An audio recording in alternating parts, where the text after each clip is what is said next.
అసలు ఈ విశ్వం పుట్టకముందు ఏముంది? ఎప్పుడైనా ఆలోచించారా? ఈ ఒక్క ప్రశ్న మనల్ని ఒక అద్భుతమైన, చాలా పురాతనమైన కథలోకి తీసుకెళ్తుంది. ఆ కథ మనకి సృష్టి రహస్యాన్ని, అసలు మన ఉనికికి మూలమేంటో విప్పి చెప్తుంది. ఒక్క క్షణం కళ్ళు మూసుకొని ఊహించుకుందాం. అక్కడ కాలం అనేదే లేదు, టైం లేదు, వెల్తురు లేదు, అలాని చీకటి కూడా లేదు. సూర్యుడు, చంద్రుడు, నక్షత్రాలు అసలు ఇవేవీ లేని ఒక అంతులేని శూన్యం అంతే. ఆ శూన్యంలో మనకు తెలిసిన దేవతలు అంటే సృష్టికర్త బ్రహ్మ, స్థితికారుడు విష్ణువు, లయకారుడు శివుడు, వీళ్ళు కూడా ఇంకా లేరు. అవును, మనమిప్పుడు చెప్పుకోబోయే కథ వీటన్నిటికన్నా ఎంతో పురాతనమైనది. ఆ మహా నిశ్శబ్దంలో, ఆ అంతులేని శూన్యంలో అప్పుడు కేవలం ఒకే ఒక ఉనికి మాత్రమే ఉంది.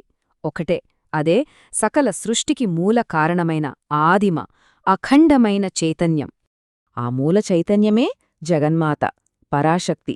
మనమందరం ఆదిశక్తి అని పిలుచుకుంటాం కదా, ఆమెనే. శాశ్వతమైన జ్ఞానానికి, అనంతమైన కరుణకు రూపమామె. ఆమె పేరే లలితా త్రిపురసుందరి. మరి ఈ అనంత విశ్వం ఎలా పుట్టింది?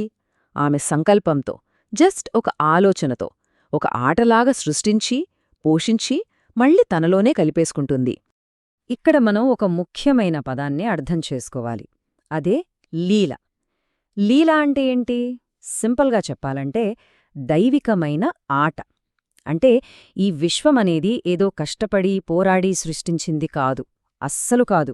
అది ఆ జగన్మాత యొక్క ఒక ఆనందకరమైన, చాలా తేలికైన ఆట అంతే. సరిగ్గా ఆ ఆటలోంచే, ఆ లీల నుండే త్రిమూర్తులు పుట్టారు. సృష్టికోసం బ్రహ్మ, దాన్ని నడిపించడం కోసం విష్ణువు, మరి దాన్ని పరివర్తన చెందించడం కోసం శివుడు. అయితే ఇక్కడొక విషయం గుర్తుపెట్టుకోవాలి. వీళ్ళు వేరువేరు శక్తులు కాదు, అస్సలు కాదు.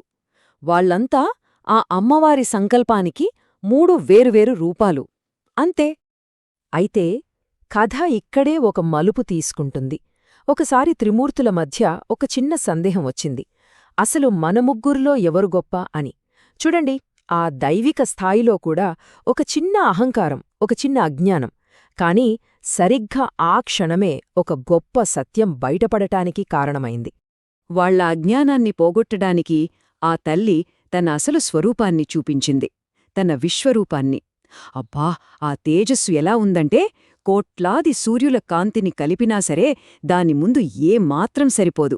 అది మాటల్లో వర్ణించలేని ఒక మహాద్భుతం. అప్పుడామె ఎంతో ప్రశాంతంగా అంది, ఈ కనిపించే అన్ని రూపాల్లో ఉన్నది నేను మాత్రమే.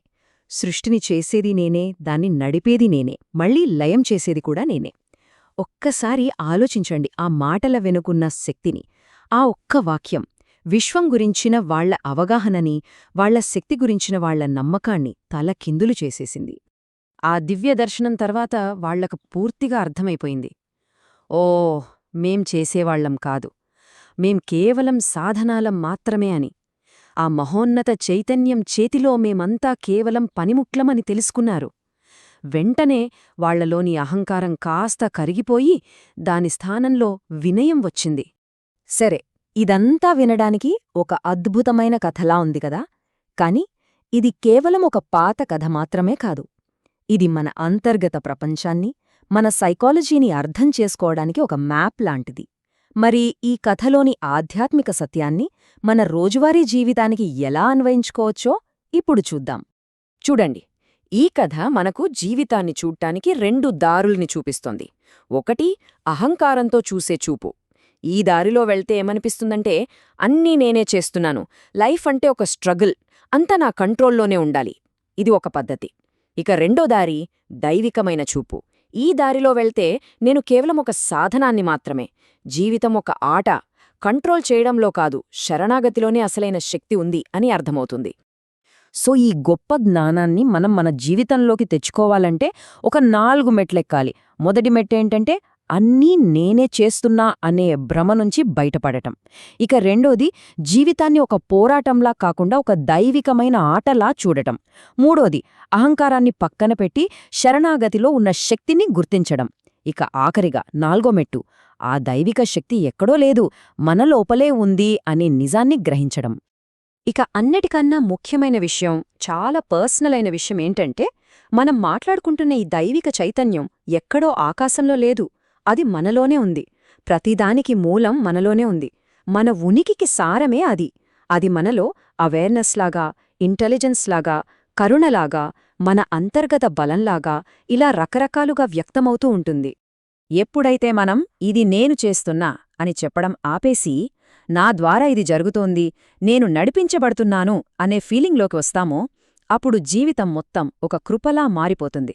సింపుల్గా ఈ మొత్తం విశ్లేషణకు సారాంశం ఇదే: అహంకారం నుంచి శరణాగతికి మారడం. అందుకే ఈ విశ్వం అంటే ఏదో అడ్డదిడ్డంగా గందరగోళంగా జరిగిపోతున్నది కాదు.